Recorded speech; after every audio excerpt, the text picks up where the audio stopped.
ये वीडियो हर उस किसान के लिए है जो बिजली अधिकारियों के चक्कर काट काट के परेशान हो चुका है। जी हाँ, इस वक्त मैं कैलरम गांव में मौजूद हूं और मेरे पीछे जो बिजली का कनेक्शन आप देख रहे हैं, अगर मेरा कैमरा सहयोगी दिखा सके तो ये बिजली कनेक्शन दरअसल शिफ्टिंग का है।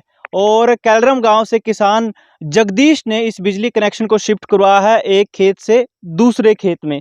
और इस तमाम प्रक्रिया के दौरान 5 महीने धक्के खाकर तब जाकर ये शिफ्टिंग की प्रोसेस प्रक्रिया पूरी हुई है, और पूरी भी नहीं हुई, अभी भी इसका सामान आधा अधूरा है। जी हाँ, दूसरी तरफ अगर मैं दिखा दूं तो जगदीश मेरे सामने खड़े हैं और साथ में ट्रांसफार्मर है, लेकिन इसकी अभी भी जो दूसरी एसेसरीज हैं वो आधी अधूरी पड़ी हैं। और बिजली महकमे के अधिकारी चक्कर पर चक्कर कटवा रहे हैं। जेई से मिलते हैं तो वो एक्शन के पास, एक्शन से मिलते हैं कि क्या मेरी जेब में सामान है, इस तरह के उत्तर दिए जाते हैं। तो किसान बिजली अधिकारियों के चक्कर काट काट के परेशान है। तो इस पूरे मामले पर आइए इनसे बात करते हैं कि इनका क्या कुछ कहना है। जगदीश जी, अगर पूरी प्रक्रिया की बात करें, 5 महीने पहले आपने शुरुआत की थी कनेक्शन लेने की, शिफ्ट करवाने की एक खेत से दूसरे, क्या क्या फेज आए आपके लाइफ में? फिर क्या, जय साहब कहते हैं एसडी से मिल ले, एसडीओ साहब कहते हैं एक्शन से मिल ले, एक्शन वापसी भेज देता है, कोई गुमराह हो रहा है। बिल्कुल बिल्कुल। और इस पूरी प्रक्रिया के दौरान मनदीप भी मेरे साथ हैं, इनके लड़के, ये बता रहे हैं कि 1,57,000 रुपए खर्च कर चुके हैं अपने शिफ्टिंग के कनेक्शन पे। जी हाँ, एक बार दोबारा से दोहरा दूं, 1,57,000 की राशि खर्च हो चुकी है शिफ्टिंग की प्रोसेस में, लेकिन अब तक सामान इनको नहीं मिला है। और तो कौन कौन से अधिकारी रहे मनदीप, अगर मैं जानूं तो 5 महीने की इस प्रोसेस के दौरान क्या कुछ हुआ? देखो अजय भाई, पहले तो ये वाली है जो 1,57,000 का जो अपना जो बिल कट रहा है। बिल्कुल। देखो कैमरा कैमरा सहयोगी से कहूंगा, ये 1,57,000 का बिल है, 57 इसका इन्होंने भुगतान कर दिया है। बिल्कुल बिल्कुल, ठीक है। और जब जय से बात करते हैं वो एक्शन के पास भेजता है, कहता है कि रिक्वायरमेंट हाँ। जाली वहाँ पे। और रिक्वायर आगे पता करते हैं, वो कहते हैं हमारे पास आई नहीं। बिल्कुल बिल्कुल। हाँ, और जय उससे एक्शन से मिला था मैं 26 तारीख को। एक्शन बोले कि मेरी जेब में है और जय को बोल देना, वो ले जाएगा। अच्छा, तो ये जवाब था। दोबारा से ये जवाब सुनिए। एक्शन साहब बोल रहे हैं कि मेरी जेब में सामान है, जेई साहब को बोल दें वो आए और जेब से सामान निकाल के ले जाए। ये जवाब है बिजली अधिकारियों के। बस, और वहाँ से फिर क्लाथ से वहाँ चक्कर काट काट के 1 महीना तो जमा कम से कम ये जो डीडी कटता है ना, वो कटे हुए हो गए। ये साहब अब भी गुमराह कर रहे हैं और पैसे खाने का चक्कर है। अच्छा अच्छा, गुमराह क्या बोल रहे हैं वो? बस क्या बोल रहे हैं, कभी वो कर दिया वहीं बिक जाए, हाँ। वो एसडीओ के पास बिक जाए, एसडीओ जई के पास भेज दे। तो बिल्कुल बिल्कुल। कोई राह नहीं दे रहे। अच्छा अच्छा। हाँ। चलो एक बार इस प्रक्रिया को मोटे मोटे तौर पे मैं समझा दूं कि सामान इनका एकदम से नहीं आया, धीरे धीरे स्लो प्रोसेस में। जितना भी सामान आपको तस्वीरों में दिखाया गया, धीरे धीरे एक स्लो प्रोसेस में आया इनका सामान। पहले खंबे आए, ट्रांसफार्मर आए, लेकिन अभी भी इसका सामान आधा अधूरा है।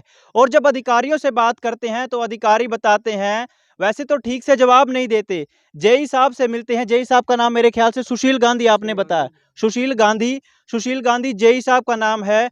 उनको बोलते हैं तो वो बोलते हैं कि आप तितरम में एक बार सामान पता कर लो, एक्शन साहब से सामान पता कर लो, लेकिन उनके द्वारा कोई रिक्वायरमेंट नहीं भेजी जाती, क्योंकि जेई को एसडीओ के मार्फत ये रिक्वायरमेंट भेजनी होती है कैथल एक्शन को। और कैथल एक्शन को उसको पास करके फिर अलॉटमेंट जारी करता है कि इनको सामान मुहैया करवाया जाए। लेकिन जब एक अधिकारी से मिलते हैं तो वो अधिकारी दूसरे के पास भेजता है, दूसरा तीसरे के पास और तीसरा पहले के पास। तो ये तमाम चक्कर पे चक्कर कटाए जा रहे हैं। तो सोचिए, किसानों की आय साल 2022 में दोगुनी करने की बात हुई थी, तो क्या इस तरह से दोगुनी होगी?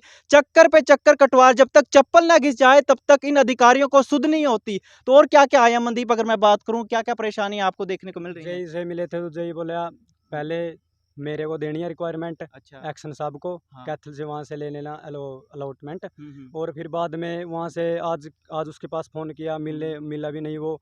कलायत गए तो वो गांव आए, वो था गांव आए तो वो बोले कि कैथल मीटिंग में है। अच्छा। हाँ, और आज उसने बिल्कुल ही मना कर दिया, बोले कि एसडीओ साहब रिक्वायरमेंट भेजेंगे। अच्छा हाँ, अच्छा। ये गुमराह कर रहे हैं। और ये पता नहीं तो पैसे खाने का चक्कर है, पता नहीं, समझ में नहीं आ रहा। बिल्कुल बिल्कुल पूरा महकमा भ्रष्ट हो चुका है। ये तमाम आरोप आए दिन सुनते आ रहे हैं कि बिजली महकमा पूरा का पूरा भ्रष्ट हो चुका है। अगर सीधे प्रत्यक्ष तौर पर पैसे मांगे तो पकड़े जाएंगे, तो इसलिए ये गुमराह करने का जो तरीका है, ये नया तरीका है। मैंने तितरम स्टोर जो हमारा यहाँ से सामान आता है, यहाँ पे पता किया, यहाँ पे बोले कि हाँ है, यहाँ पे जियो स्विच है और एक ही है, और क्या पता है वो चला जाए बाद में 1 महीने बाद सामान आए, तो इसमें तो परेशान हो गई फसल। अब तो चलो कोई नहीं, पकी तो कुछ नहीं, खराबी हो रही है, और यहाँ पे आसपास से पानी लेना पड़ रहा है, और आगे इसमें क्या पता जो गेहूं की फसल आएगी उसमें क्या पता कितनी दिक्कत हो जाए, कब तक मुहैया कराएगा, ये पता ही नहीं है। मेन सामान में अभी जियो स्विच अधूरा है। जियो स्विच उसको जैसे देसी भाषा में बोलते हैं गोड़ा है, हैंडल है, जिसके द्वारा लाइट एकदम से अगर कुछ फॉल्ट वगैरह जो तो बंद कर दी जाती है, लेकिन वो मुहैया ही नहीं करवाया गया, जिस नाते इनका कनेक्शन अधूरा पड़ा है। ये उसकी प्रक्रिया शुरू ही नहीं कर सकते। बिल्कुल बिल्कुल अधिकारी जिम्मेवार हो जाएंगे। क्या बता रहे हैं? कोई बिजनेस से कोई दिक्कत आ गई तो कोई पकड़ा गया, कोई अधिकारी कोई इसका बिल्कुल बिल्कुल तो दिक्कत तो किसान को आएगी। हाँ, किसान को पकड़ा गया, को अधिकारी क्या करेंगे बता। बिल्कुल बिल्कुल और मुआवजा भी अपने देश में इतनी आसानी से नहीं मिलता, क्यों मनदीप? हाँ, मुआवजा भी नहीं मिलता। बिल्कुल हाँ, और इसमें क्या पता ट्रांसफार्मर में दिक्कत हो जाए, एकदम से लाइन कट करनी पड़ जाए, तो उसके बिना तो कट नहीं होती है, और फिर उनकी परमिशन लेनी पड़ती है, क्या पता वो कब आए कब नहीं, फिर वही चक्कर काटने पड़ते हैं। अब होना क्या चाहिए, आप क्या चाहते हैं? होना तो इस पे कार्रवाई होनी चाहिए। अच्छा, किस किस पे? सुशील गांधी, और जो एक्शन है अपने वहाँ पे जेई है, और एसडीओ साहब से बात होनी चाहिए, मतलब इस पर कार्रवाई होनी चाहिए, क्या बात है, क्यों नहीं दे रहे, किस वजह से इनका सामान रुक गया, फिर हम हमको बताओ हमारी तरफ से क्या कमी रही है। हमने तो इसके 1,57,000 रुपये भर दिए। बिल्कुल तो इनकी ओर से 1,57,000 रुपए भरे जा चुके हैं। इनके कपड़े फटे पुराने नहीं हैं, तो ऐसा मत मानिए कि किसान नहीं है, ये किसान है। और ये दिमाग में एक कल्चर सा बना दिया गया है कि किसान के तो फटे पुराने कपड़े होंगे तभी वो किसान कहलाएगा, लेकिन ऐसा नहीं है। तमाम बिजली के अधिकारी, इनको कोई भी सही ठीक से जवाब नहीं देता। इनको क्या, चाहे कोई भी एक आम नागरिक बिजली अधिकारियों के दफ्तर के चक्कर काट के दिखा दे, आपको पता चल जाएगा कि आपको यहाँ से वहाँ, वहाँ से यहाँ धक्के खिलवाए जाते हैं। तो ऐसा ही तमाम ये मामला कलायत और कैथल के सब डिवीजन में देखने को मिल रहा है। अधिकारी जिस तरह से गुमराह करते हैं लोगों को, सीधा सीधा साफ तौर पर, प्रत्यक्ष तौर पर ये इनके आरोप हैं कि भ्रष्टाचार है, और भ्रष्टाचार करने के लिए ऐसे गुमराह करवाया जा रहा है, क्योंकि अगर प्रत्यक्ष तौर पर पैसे मांगेंगे तो कहीं पकड़े ना जाएं। तो इसीलिए जिस जेई का इन्होंने नाम लिया, एक्शन साहब बोलते हैं कि क्या मेरी जेब में सामान है, तो इस तरह से अधिकारियों के जवाब होते हैं, और आए दिन हर इंसान को इन सवाल जवाबों से मुखातिब होना पड़ता है। तो आप ये वीडियो, अगर आप चाहते हैं कि हर किसान की ये समस्या है, हर आम इंसान की ये समस्या है, तो इसको जरूर शेयर करें। फिलहाल कैमरा सहयोगी अजय के साथ मैं अजय कुमार, कैथल बैग न्यूज।